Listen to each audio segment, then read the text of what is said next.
Thank you. It's an honor to be here today and to see that so many people have gathered in this fire station at the airport. It's an amazing venue. Yeah, I have a tech background. Born and raised in Stockholm, Sweden. Moved to San Francisco about 2 years ago. That's where I live now. And I've been involved in a bunch of different companies, but primarily in operational roles in these three. I'm going to talk a little bit about my experiences from those companies and how those learnings might apply to you as you think about innovation in your companies, hopefully. Startle is a company that is building games and social networks, essentially, for young girls. Target group is girls aged 7 to 12. They have about 450 million registered users, though they've really been struggling the last couple of years, and they're in a situation that's probably very common for companies that have been around for a couple of years. They sort of got stuck in a technological paradigm shift. They had they had a business that was doing great on the web, but then over the course of just a few years, people shifted their usage to mobile phones and tablets. And because they were using technology, specifically Flash, that wasn't portable to these new platforms, they had a really hard time transitioning. It wasn't really that they didn't see the trend. It was that it was just very expensive and took a long time for them to adapt. So that's something to kind of always obviously keep in mind, that you need to have your eyes on the future and what's happening and sort of where your customers will be 2 years from now, so that you can start making that transition in time and not get stuck with something. But I'm going to spend most of my time on talking about Spotify, I think, because that's probably the most interesting company to hear that most of you have heard about before. It's a music streaming service that was started in Stockholm in August 2006. I happened to be the first employee there, and I was the company's chief technology officer for the first 3.5 years. So I hired most of these people. This is the team when we were about maybe 4 to 6 months old. So probably beginning of 2007. Daniel here in the middle is one of the co-founders. So there's some interesting parts of the Spotify story that probably don't get talked about so much. One of them is that we didn't even really set out to build a music streaming service initially. The first idea was that we were going to build a video streaming service. Essentially the same thing as what Spotify is for music, but for movies and TV shows. And that's not a bad idea. I think that would be a really attractive consumer proposition. I think a lot of people would pay for that. But I also think there's a reason that no one has still been able to do this almost a decade later. There's Netflix, there's HBO and so forth, but none of them has a catalog of content that is anywhere near complete. And sure, Spotify's catalog isn't complete. Other music streaming services' catalogs aren't complete either, but it's essentially you have all the music that you would want to listen to available under one umbrella. No one has done that for video yet. The reason for that is, of course, that no one has come even close to be able to get the licensing agreements from the content owners to do that, which we also realized pretty quickly that it's going to be hard to do this for music, but it's going to be impossible, at least this point in time, to do this for video. So very quickly, pretty much within the first couple of weeks of thinking about this, we switched the agenda to build a music streaming service, and that's what we set out to build. So the company started out pretty scrappy. We spent a week in Barcelona to sort of get to know each other and think about exactly what we're going to do, and then we came back to Stockholm and had an office in an old apartment where we all kind of assembled IKEA furniture and set up servers in a small room, and wasn't big and glitzy the way it looks a little bit later. This is in probably 2008, mid-2008, we moved into a proper office. At this point, the company had maybe 80 employees or so. And a little bit later in the summer of 2008, the summer of 2008, we had sort of a launch party. It wasn't really the launch party because we hadn't secured the last couple of deals with the record labels, so we couldn't launch the service just yet. But we did have a big party in Stockholm, and then we launched the service a few months later in October 2008. So the first learning from this is that I think it's okay and even necessary if you want to do something really groundbreaking to take on big goals. As I was saying initially, though, you should probably the goal should be like a big goal, but it should still be something that's realistic. It was very challenging to do this for music, not even so much the technical side. But just to convince the record labels that they would license this, and it was very much a question of timing. So this is also something probably to keep in mind. An idea's greatness isn't really invariable over time. There's a lot of ideas that maybe are good in principle, but their time hasn't really come yet. I mean, you can find a lot of examples from the first .com boom and subsequent .com crash of ideas that people initially believed in, and then they laughed at them when the companies went bankrupt, and now, 15 years later, most of them actually work. So people actually do have, subscriptions for pet food online, that sort of thing. It's actually a working business model today. There are companies that make hundreds of millions of dollars in revenue on that business model. For Spotify, I think the timing was exactly right. We were early, which means it was hard. But it also means we were the first ones that were really trying to do this, and were able to establish ourselves as the first mover and build the, by now, biggest service. The reason the timing was right was for, I think, two parts. One is technology had matured to a point where you could build a streaming service with a really good user experience. I don't think you could have done that, say, 5 years earlier. The second, and probably more important part, was that the record labels had been put in a situation where they were finally forced to the negotiation table. They didn't really want to do this. They weren't happy about doing this. But they also saw that the sales of records had declined to almost zero, especially in this part of the world. In Northern Europe, pretty much everyone was getting their music from file-sharing networks. Everyone was a music pirate, at least in the young generation that was going to be the future customers of the record label. So they had to do something. They didn't know what to do, but this was something, and the timing made it possible to convince them to do this. And I think there's another learning from that as well, and that is that it's important what you measure yourself against. I think one reason why a lot of other music services that people had tried to build, especially insiders from the music industry. I mean, the record labels and other music insiders had tried to launch various types of music services, but none of them had gotten really any traction, with maybe the exception of Apple iTunes, was also from music industry outsider, a tech company, and it only really got traction in the US and a little bit in the UK, not much in the rest of the world. And I think the problem here is that they were just sort of ignoring the elephant in the room, which was that everyone wasn't really paying for music at all. But they sort of didn't want to look at piracy as their major competitor, because they just thought that piracy is illegal and we should fight it through the courts and with the police and by lobbying for harder laws against piracy, not by competing with a better service. And that's the mindset that we had. We realized, and we just looked at ourselves, like, how do you get people to switch from what was, at the time, the dominating source of music? You have to provide something which is better in some way. That's the only way that people will be willing to pay. So how can we be better? Well, the two things that we identified is that we could have a much more convenient service, much simpler service to use. It is still relatively, you need to be relatively technically skilled in order to use file-sharing networks. It's not super hard. Kids do it, but it's something that is threatening to a lot of people. So we could provide a service that was user-friendly, simple, easy to use. You'd know what you would get. And that was the second part.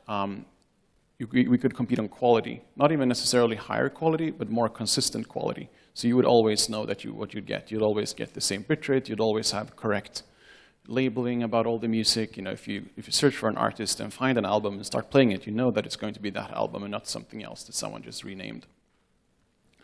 So the learning here, I think, is other than, you know, you should measure yourselves against the right things. In this case, the right thing to measure yourself against was file sharing. That's what we had to be better at, is that it is actually okay sometimes to ask people to change their behavior. I think a lot of people are saying, and a lot has been written about, you know, it's really, you should be wary of trying to get a product to market that forces people to change behavior.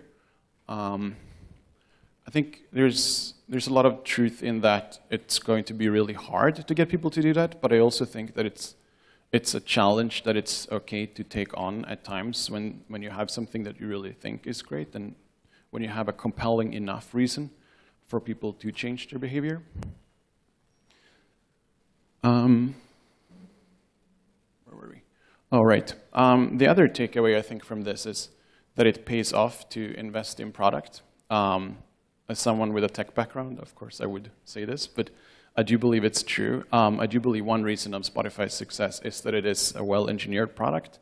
We really invested in building a great engineering team, and we set hard but really useful goals and metrics for ourselves. So one example, at the time, most people's experience of a music or of streaming in general online was that it was something that was really slow. So you would click on a link and it would start buffering. It would take several seconds until you'd start hearing music or audio or a podcast or whatever you were listening to. So we thought that that would be unacceptable. Coming back to, we're trying to get people to change their behavior in order for them to get a better user experience. But the current user experience was, because you downloaded your music, you had it local in your computer, so it would start playing instantly because it wasn't being retrieved over the internet. So we were telling them, well, you should have your music in what's now called the cloud instead, because it has all of these other benefits. You can access it from anywhere, from any device, and so on. But then, for you to accept that, of course, the user experience has to be as good. So we said, okay, streaming has to start, in the majority of cases, in under 200 milliseconds, so 0.2 seconds. And that's an interesting threshold in human-computer interaction and user experience design, because things that happen faster than that, you tend to perceive as instant, so you don't perceive the delay. And that's one of the two things that most early users of Spotify did say. One was that they were surprised just by being able to think of any song and search for it and start playing it just seconds later. And the other is that they felt that everything was so snappy and so fast. Not at all the experience that people had previously associated with streaming. So part of it was sort of redefining people's perception of what the music streaming experience can be like. So leaving Rap, I spent some time as a consultant and worked a lot with the investing side. Great learning experience, got to see a lot of companies. But about a year and a half later, I couldn't keep myself from getting involved in something again. So I co-founded a company called Rap. Probably not a lot of people here have heard of it. Rap, has anyone heard of it before? No, we never got around to launching in Lithuania or any of the Baltic states. We were in a lot of countries at a time, though. We had people from like Taiwan all the way to Brazil, and I'll come back to why that was a bad idea probably. But what we were trying to do with Rap was provide better ways for retailers, primarily bricks and mortar retailers, physical stores, to be able to use this mobile technology that everyone was carrying around in order to get more people to come into their stores in an efficient way, in a performance-based way, meaning they only paid for people who actually came in and bought something, and in a targeted way, meaning they could choose who they would attract into their stores. Rap is an interesting case because, as Andreas was saying, you know, sometimes you need to, and as we've been talking about earlier today also, you need to sort of iterate your product. You need to find your product market fit, and if you don't find it, you need to go back. Well, the problem is we found sort of a product market fit pretty quickly. The service grew very quickly. We grew to 1 million users within 14 months, faster than many other services, because it was inherently viral, and I'll come back to that on the next slide. But it spread by our users sending free gift cards to their friends that were sponsored by our retail partners. And the recipient of that gift card would also download the application and use that to receive the gift card and walk into the store that had issued the gift card and redeem it and buy something, and hopefully buy something more. Which means that every time people used Wrap, they spread it to their friends. Basically, there was nothing else you could do. The only thing you could do with Wrap was spread Wrap, so it grew very quickly. Now, that's great. So in a sense, we did have a product market fit. A lot of our users loved it. We had 10% of the Swedish population in our user base within the first year.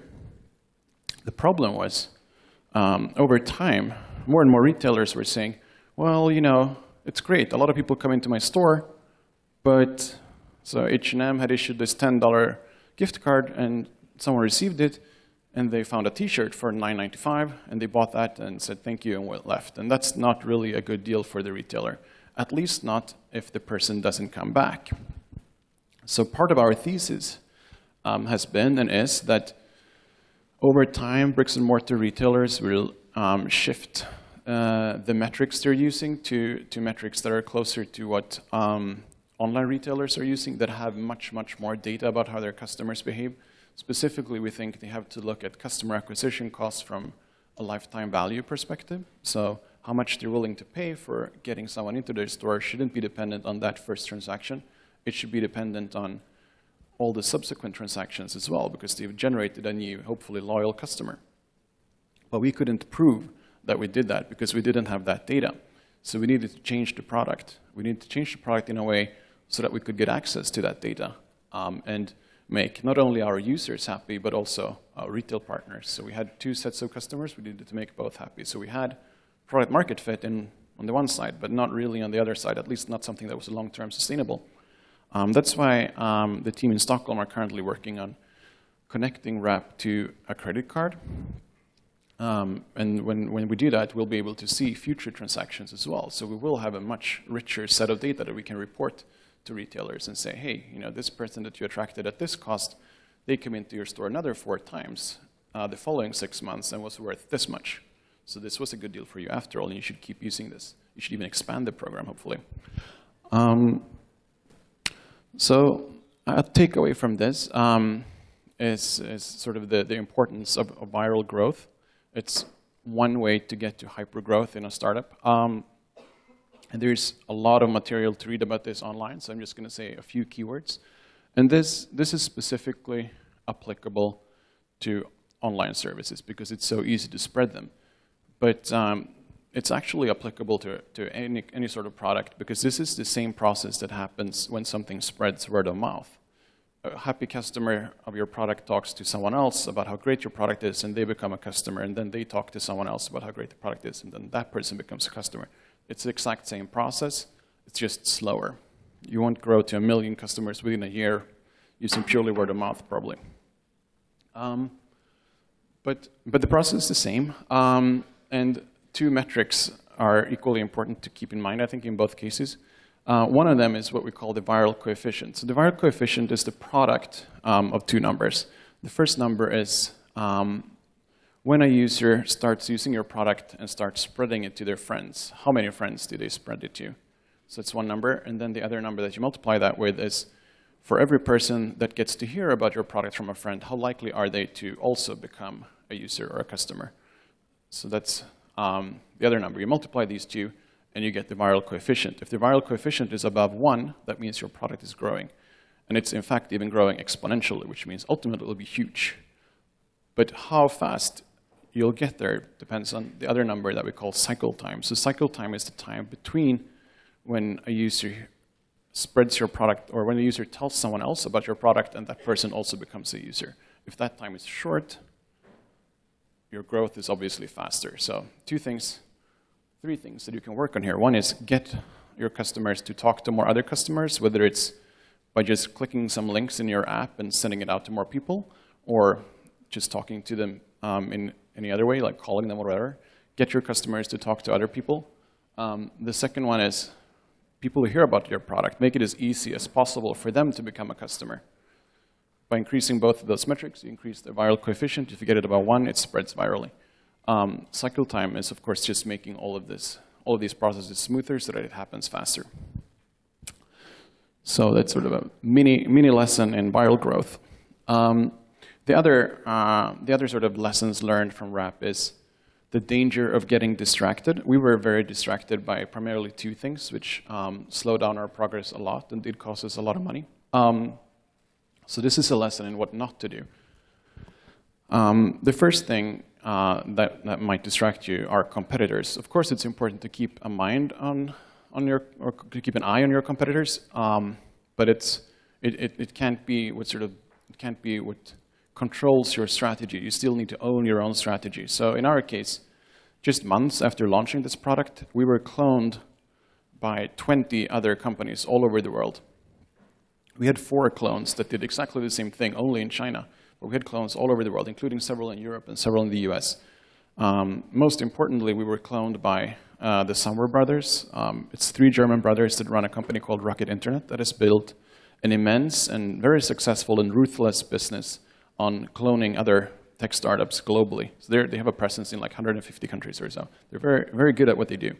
Not the most innovative business model, at least not in terms of product, maybe in terms of business model, I don't know. But they cloned us, and they were super aggressive. They told the press that they were going to raise 30 million euros, much more money than we had raised. They were hiring 150 people. They were launching their service in 30 countries simultaneously, and they did start popping up all over the place. Our plan, we were at that time still only in Sweden. We only had an office in Stockholm, and our plan was to go to the US and launch the service there, because that's the market we believed in. But rather than sticking to that and focusing on that, we also started setting up a team. So within 3 months, we went from having people only in Stockholm to having actual people on the ground in 18 countries.